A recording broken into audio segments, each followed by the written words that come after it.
Our CBS News Director of Elections, Anthony Salvanto, is here to help us break it all down. Anthony, thanks for being here. Thank you, Vlad. So he says the delegate selection in Colorado, Donald Trump says it's a crooked deal. What does he mean? Explain how it works in Colorado. Okay. Every state has maybe a slightly different system for picking its delegates. Now, in the case of Colorado, what they did was they had a series of first local meetings, county and precinct caucuses, and then on up to district meetings and ultimately a state convention that just took place. This is the process by which they're picking the people who will go to the national convention on behalf of Colorado's Republicans, right?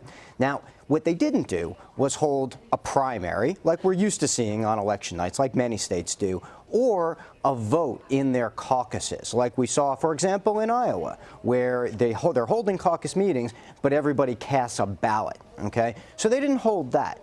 The way they did it was they just selected up through a chain of local and then district and a statewide meeting who those delegates would be. And that's the difference. So take a step back, though, and I wonder if in your experience you've seen this scrutiny of the delegate process in a presidential race, at least in recent memory, in the last couple of elections. Take us back and explain. I mean, you've got Colorado, you've got other states. They're not all doing it the same way. They are not. And we haven't seen this, and we haven't paid attention to it because it hasn't necessarily been this close and this contested this late into the process. But what folks want to do is step back from this and think, when you see a party convention, right, we get there, the balloons drop, the confetti drops, it's dropping on people. Who are those people, right? How did they get there? Well, in every state, every single state, there's a process by which the party picks who those people are, who will pack their bags and head for, in this case, Cleveland, okay? That process is a long one, and it takes place sometimes after we've gone through an election night and we've said so-and-so won the state and they get X number of delegates, right? This is the process by which people fill those X number of delegate slots. And that process where they're chosen, often by their peers in the party, to go actually to the party convention, that's the process that's going on now in these localities, in these states. And what the campaigns want to do is they want their most loyal supporters to fill those delegate slots and go to Cleveland. Because what they're thinking of is, suppose this goes to multiple ballots. Suppose this becomes an open convention. They want their most loyal supporters in there to fight for them, maybe even to vote for them, if this goes down the line to a floor fight in Cleveland. Donald Trump is alleging the Colorado Republican Party of changing its rules, though, to favor delegates loyal to Ted Cruz. Like you just said, they want their people. Does he have a point, or is it just the way it works in Colorado? Well, in this case, this was the way it worked in Colorado, and the choice was made early on not to have that preference vote overlaying the caucuses or overlaying the in this case, might have been a primary or it might have been a series of caucus meetings.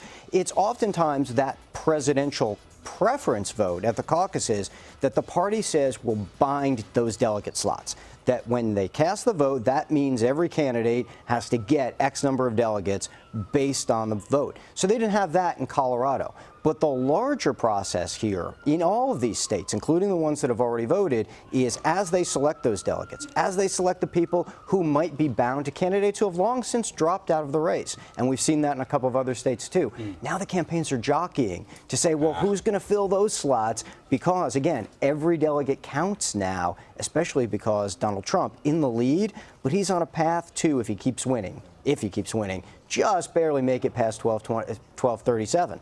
And that's why every single delegate matters, and that's why everybody's paying attention to this process down at the state and local level. So mathematically, it is still possible for Donald Trump to clinch a nomination, but he has to win the next contest by at least 60%, right? We're talking an outright majority, and in some cases, a larger number than Ted Cruz. Is that possible? Are you seeing data that shows that he can carry this forward? It is possible, but you are exactly right. He needs to win, and he needs to keep winning. You know, we've seen Donald Trump have big nights before, Yeah. where he's won a majority of the delegates. He needs to keep having those nights from here forward in order to make it.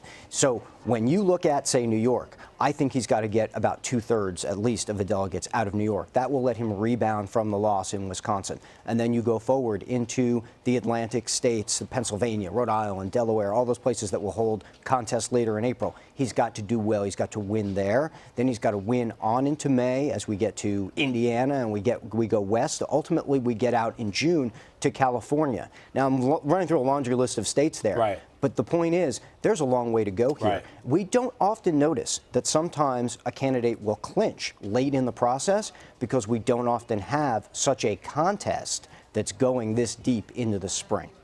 And I just want to throw John Kasich out there because he says that the media never talks about him. I mean, does he factor into this at all? He's still in it. He says he's going to do well in that list of states that you've just described there. Is that what's going to happen? Well, as far as our data tells us. Well, look, as far as delegates are concerned, John Kasich won't clinch a nomination outright before the convention. That's not in the cards. Right. He's talking about convention. He's talking convention. So his hope is that Donald Trump doesn't make that majority, falls short. Right. Okay, and that's what Ted Cruz is hoping for as well. Then they take it to what becomes an open convention. That first ballot happens, no one gets the majority, now it's open.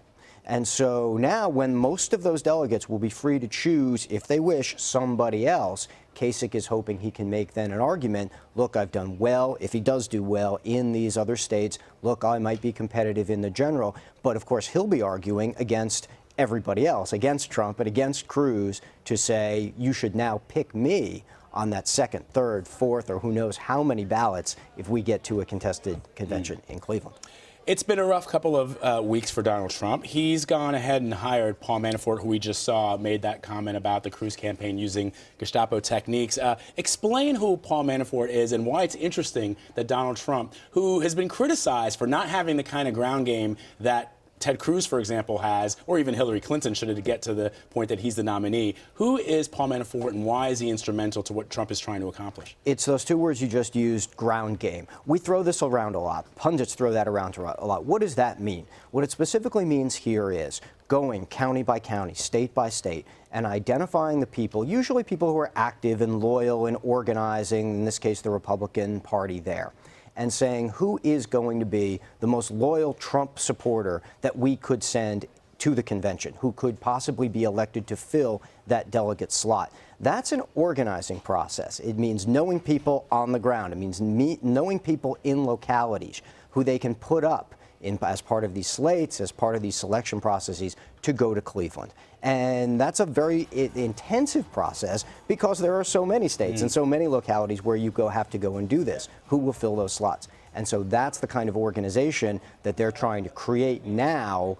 And the Cruz campaign has clearly been thinking ahead about how they would go through and maneuver through this process for a while. And that's why I think it's showing that they're so strong in these later stages. And Paul Manafort, he has a history of being able to do just that with delegates, right? He's known as a guy who could make things happen when it comes to counting those specific delegates. Right. I mean, it's like doing a whip count. It's like saying who's going to be for me and who's going to be against me, and knowing sort of what buttons to push and who those people are and how to find them initially, as well as how to get them elected at a local level, how to get them appointed to those delegate slots at a local level. As a wonky guy, you must be loving this election cycle.